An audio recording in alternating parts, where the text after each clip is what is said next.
Bonjour à tous, alors petite vidéo en lien avec la mobilisation d'hier au siège de l'association. Alors pour rappel, hier nous étions mobilisés parce que lors de la négociation du 15 mai dernier, toutes les demandes en lien avec les rémunérations ont été rejetées par la direction générale, sous prétexte du déficit de l'association.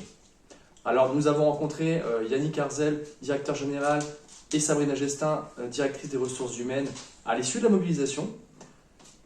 Leur réponse n'a pas évolué. En fait, voilà, selon eux, le déficit de l'association est trop important. Et à ce stade, ils ne peuvent pas se positionner sur finalement une rémunération supplémentaire apportée à l'ensemble des salariés des Jeunes et d'Or. Pour la CGT, ce n'est pas un argument qui est entendable. Parce qu'en effet, comme nous avons pu le dire dans d'autres vidéos, dans d'autres associations, AL10 entre autres, les exclus du Ségur, aujourd'hui, touchent le Ségur sur les fonds propres de l'association. Au papillon blanc, les plus bas salaires ont reçu en fin d'année 2023 une prime de 1 300 €. Voilà, ce sont des choix que ces directions générales ont fait pour les salariés. Aujourd'hui, nous, on réclame la même chose. On réclame un geste, une reconnaissance financière de la part de la direction générale. Alors, cette mobilisation d'hier, nous étions une centaine de salariés de l'association présents devant le siège des Jeunes et d'Or. Une centaine de salariés, autant du nord que du sud. Et justement, aujourd'hui c'est difficile parce que on sait que quand on fait grève, quand on débraye, on perd du salaire, on perd du pouvoir d'achat.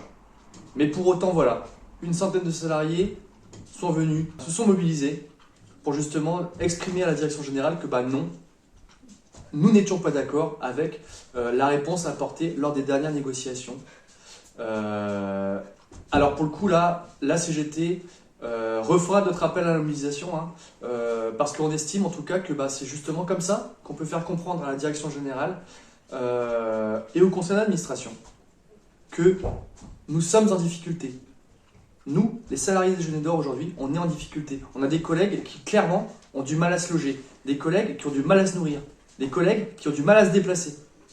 Et aujourd'hui c'est grave et on souhaite que la direction générale prenne la mesure de cette réalité-là. Donc évidemment qu'on va appeler à manifester. Évidemment qu'on va vous redemander de vous mobiliser. Évidemment que c'est ensemble qu'on arrivera finalement à avoir un petit geste, une reconnaissance financière de la part de la direction générale.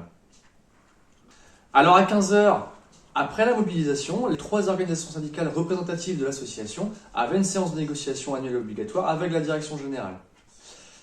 Globalement, ce qu'on peut se dire, c'est qu'on a ressenti une légère ouverture.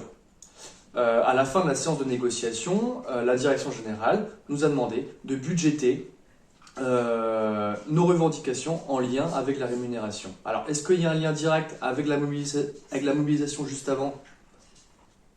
On peut le penser.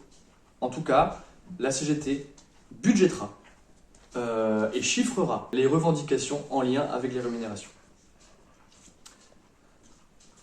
Nous appellerons à mobiliser encore et encore, car, comme nous l'avons dit, nous avons besoin du soutien des salariés. Tout seul, on ne fera rien. Nous reviendrons vers vous si on a des petites informations à vous transmettre. Voilà, c'est la 3e vidéo et je pense qu'on arrive à communiquer un peu plus facilement aujourd'hui. On sait, par rapport à la taille de l'association, c'est compliqué de rencontrer tout le monde. Les médias sociaux servent à ça et en tout cas peuvent nous aider à ça. Donc pour le coup, on va s'en saisir et on va poursuivre ces vidéos qui a priori satisfont tout le monde. Voilà. Merci à tous et à bientôt. Au revoir.